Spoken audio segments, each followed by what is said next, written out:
talk about feet. A lot of times we don't always pay attention to what our feet need and our ankles, and they can be an easy site of injury and tension. So I hope these tips serve you well in releasing some of that.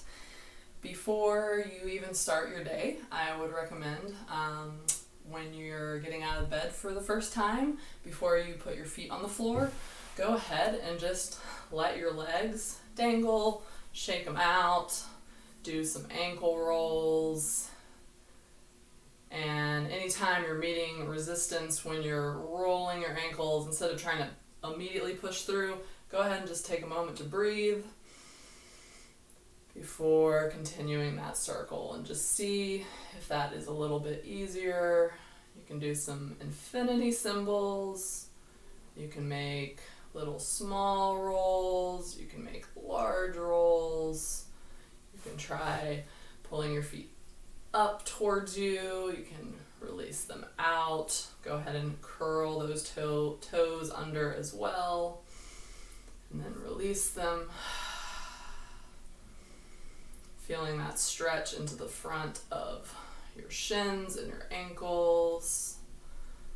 And this is important to do in particular before you put your feet on the ground in the morning, because overnight your cells are regenerating and building back up. So when your foot is in this position all night, this is getting regenerated, but it's also like kind of in this cramped, like constricted place. So then when you put your foot on the floor in the morning, you're going from here, this pointed position, quickly to bam. Now you've just kind of like made these tiny micro tears of all of that cell regeneration that was happening. So if you feel some pain, that might be what's going on. And a lot of folks with plantar fasciitis will definitely have that first hitting the floor in the morning pain. So some of this loosening stuff can be helpful for you too, if that's you. So another way to loosen up that fascia on the bottom of the foot, fascia being the wrappers around muscles, bones, that connective tissue that kind of keeps us all together. And we can loosen that fascia, which is a good thing to give it some more spaciousness, some more room. You can loosen that with a ball, just rolling that ball around the bottom of your foot, into your heel, into your toes. You can also do that by putting the ball on the ground. Feel free to put a towel down first and then the ball, so the ball doesn't roll away. We'll see how this goes since I don't have a towel nearby. So I'm just going to roll my foot out on this ball. I can go back and forth, side to side. Oop, there we go. You can also test your skills here too if you don't use the towel. But yeah, just allow your foot to kind of sink down into the ball, just letting gravity do its work. Try to let this leg be loose, not like clenched up here. And you can honestly just even kind of hang out on this ball without having to roll it much. Just position it in different parts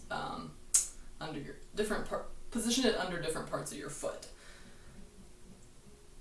Alright, so after you kind of loosen some things up, then see what it feels like to put your feet on the floor.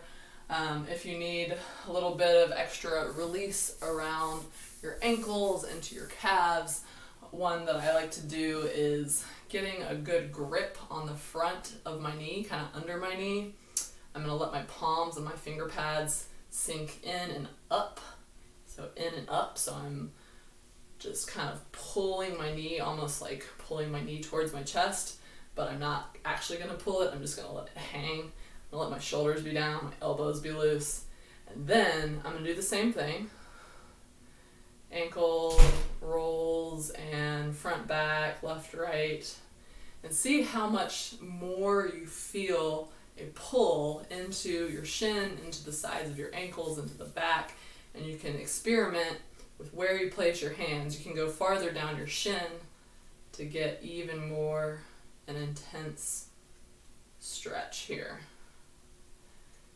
If you've got some specific spots that are kind of crunchy, maybe you've had an ankle sprain in recent history, but don't do this if it's still acute.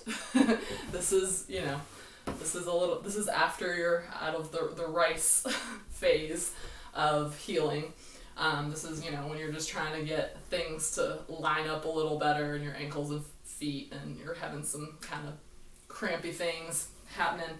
So we can do some little miniature circles here.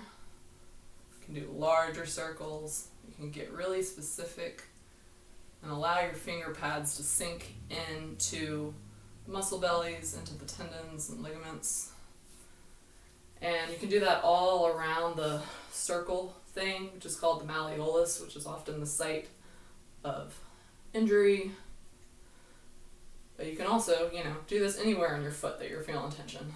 Like all along the front of the foot. You can do this into the bottom of your foot, just kind of allowing your soft fist and knuckles to knead into the bottom of your foot. You can use both hands to kind of like imagine that you're kneading some bread, except you're kneading your foot. You can do some cross fiber friction, which is literally kind of just taking your fingers across. You're going across the muscle bellies. Don't worry about like which direction you are on the muscle. Like, it's going to be beneficial.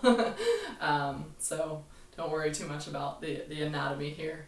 But what cross fiber friction would be like going across the fibers of the muscle bellies to kind of allow everything to sink back into place. Maybe it's gotten crunched up and we're just allowing it some more freedom and flexibility and fluidity there to release. All right, I hope that was helpful. If you have any feedback, please email me. Also, if you have a more specific foot or ankle thing going on, definitely email that over as well, and I can create a video that goes into even more detail. All right, take care, y'all.